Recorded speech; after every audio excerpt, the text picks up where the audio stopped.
Di channel ini gue bantu kalian bahas cerita yang belum sempat kalian baca, tapi tetap kalian harus baca di situs legalnya ya. Jangan lupa subscribe dan juga nyalain notifikasinya biar kalian gak ketinggalan cerita-cerita berikutnya. Oke. Halo pemirsa, gue pikir manhwa ini tuh beneran mau touchdown dan mau kayak tamat gitu kan. Tapi ternyata masih ada konflik baru yang tercipta dan sepertinya perjalanan dari Edith masih cukup panjang sedikit. Mana di chapter ini tuh kita akan ngeliat bermunculan konflik-konflik lucu dari Killian sama Edith, kayak salah paham yang gemes gitu loh.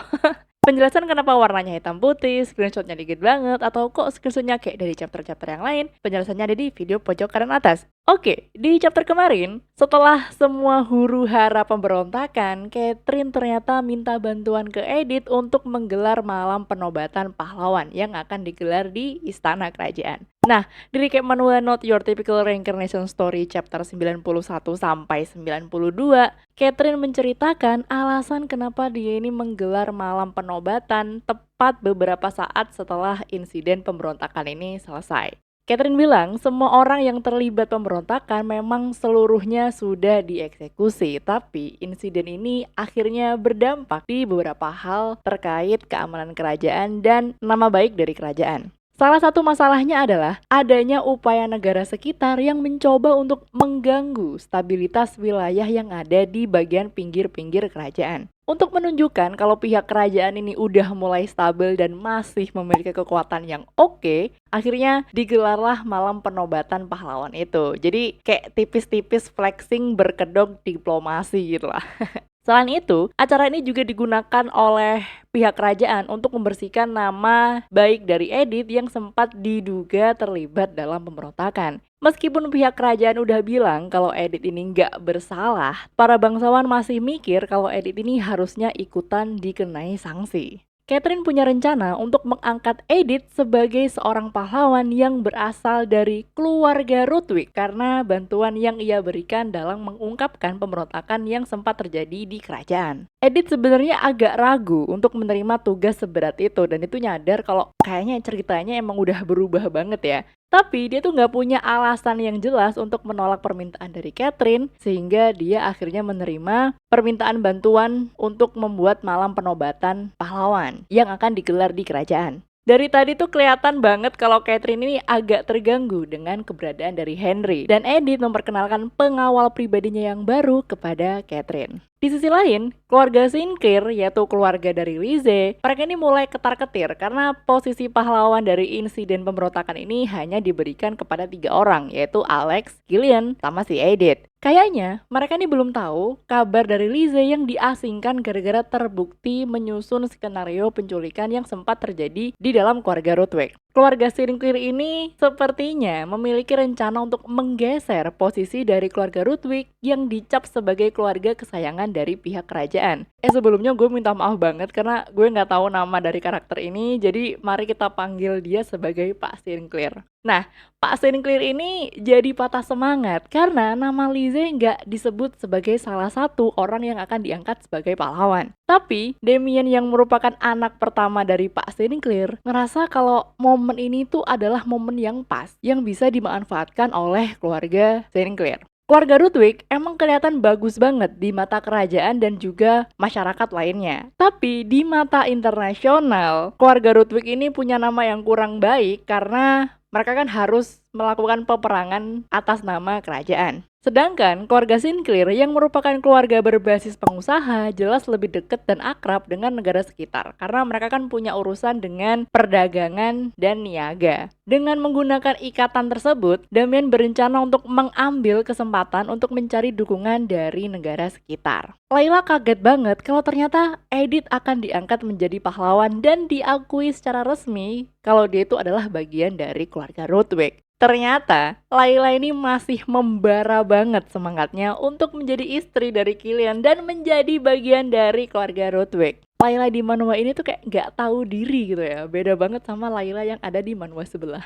Mari kita kembali ke hiruk pikuk ke mama kita semua. Killian udah denger kabar soal acara malam penobatan pahlawan yang akan digelar di istana. Dan di dalam koran yang tersebar, akhirnya nama Edith ini disebut sebagai Edith Rudwick. Pas Killian mau ngajak ngobrol istrinya soal pencapaian yang dia dapat, Edith kelihatan sibuk banget untuk menyusun acara malam penobatan tersebut. Bahkan, Killian ini sampai nggak ada celah buat ngajak ngobrol si Edith. Kayak sungkan aja gitu loh mau ngajak ngobrol istrinya. Ngelihat suaminya menahan diri, Edith langsung sadar kalau dari tadi dia tuh nyuekin si Killian. Edith langsung mencium bibir Killian dan dia tuh pamit mau ketemu sama Catherine untuk membicarakan soal persiapan malam penobatan pahlawan. Lucunya, Killian langsung curhat ke Linon kalau Edith ini rasanya jadi agak berjarak gitu sama dia. Dan si Linon bilang, ya kan emang dia lagi sibuk kocak. Tapi Killian tuh masih membantah dan bilang, enggak, bukan gitu maksudnya. Killian cerita kalau Edith emang kelihatan sibuk banget. Bahkan terkadang dia tuh kelihatan kewalahan gitu sama urusan malam penobatan. Tapi di saat yang sama, Edith masih bisa memperhatikan Killian dengan sangat baik. Bahkan terlalu baik. Linon yang masih jomblo ini sepertinya menemukan masalah antara pasutri kocak ini. Dan dia nanya, apakah selama ini Killian pernah bilang kalau dirinya itu mencintai Edith atau enggak? Dan ternyata, Killian baru sadar kalau selama ini dia emang gak pernah bilang, aku mencintaimu Edith, ke istrinya itu. Killian ngerasa kalau memberikan semua kata-kata manis dan banjir perhatian kepada Edith itu udah sama aja kayak kata-kata aku mencintaimu. Tapi dia sadar kalau hal itu memang berbeda. Linon kayak, ih si goblok, ya beda lah. Menyadari kesalahannya, Killian akan mencoba membicarakan hal ini kepada Edith. Di hari yang lain, Edith dan Catherine mengadakan rapat untuk menentukan posisi duduk dari para tamu undangan. Edith ternyata telah menyiapkan semua hal dengan baik, bahkan dia tuh udah punya gambaran untuk tempat duduk dari para tamu yang berasal dari luar negeri. Tapi di sini, Edith kelihatan banget kalau dia tuh sekarang mulai kurang fokus dan kelihatan agak kecapean gitu. Sebagai teman yang baik, Catherine akhirnya mengajak Edith buat naik kuda untuk menenangkan pikiran. Meskipun sempat nolak, Edith akhirnya menuruti ajakan dari Catherine yang emang orangnya suka maksa banget kan. Pas Edith mau ganti baju untuk mengganti pakaiannya dengan seragam berkuda, Henry selaku pengawal pribadinya ingin menjalankan tugasnya sebagai pengawal yang baik. Tapi Catherine langsung menghentikan si Henry ini. Catherine bilang kalau Henry nggak perlu sampai mengawal Edith yang mau ganti baju karena saat ini Edith ini berada di wilayah istana. Jadi keamanan dari Edith pasti akan terjamin. Jujur, Catherine agak bingung dengan perilaku dari Henry karena dia tuh kelihatan nggak tahu tata krama sebagai seorang kesatria. Hal ini terjadi karena sedari tadi Henry selalu memperhatikan Edith dengan posisi yang cukup dekat dari biasanya. Catherine curiga kalau kemungkinan Henry adalah orang dari luar negeri karena dia nggak tahu tata krama dasar seperti ini. Setelah menjalani rapat koordinasi malam penobatan pahlawan dan berkuda dengan Catherine seharian, Edith akhirnya pulang ke rumah dengan kondisi super capek. Begitu sampai di rumah, Edith langsung disambut dengan cerahnya sang suami yang menyapa kedatangan dari istrinya. Edith itu kayak silau banget sayang. Killian menghampiri Edith dan memberikan hujan ciuman lucu kepada istrinya. Tapi Edith ngerasa kayak ada yang beda dari suaminya. Selain itu, Edith juga masih ngerasa janggal dengan obrolannya bersama dengan Catherine dan pembicaraan Henry soal gaji kesatria yang dia terima. Edith langsung menjauhkan dirinya dari Killian dengan alasan kalau dia tuh sekarang masih bau matahari karena seharian dia tuh berkuda di luar ruangan. Ngelihat reaksi Edith, Killian jadi ngerasa sebel karena sikap Edith ini seakan-akan masih menjaga jarak dari dirinya. Setelah beres mandi, Edith kembali ke kamar dan melihat suaminya yang sedang tampak tertunduk lesu di atas tempat tidur. Edith meraih wajah Killian dan memandangi wajah tampan dari suaminya yang kelihatan agak sendu ini. Edith berharap Killian ini nggak marah karena menunggunya lama untuk mandi tadi. Sebenarnya saat ini Killian nggak cuma ngerasa sedih aja, tapi dia tuh juga ngerasa takut kalau seandainya Edith emang nggak butuh apapun dari Killian karena saking independennya istrinya ini.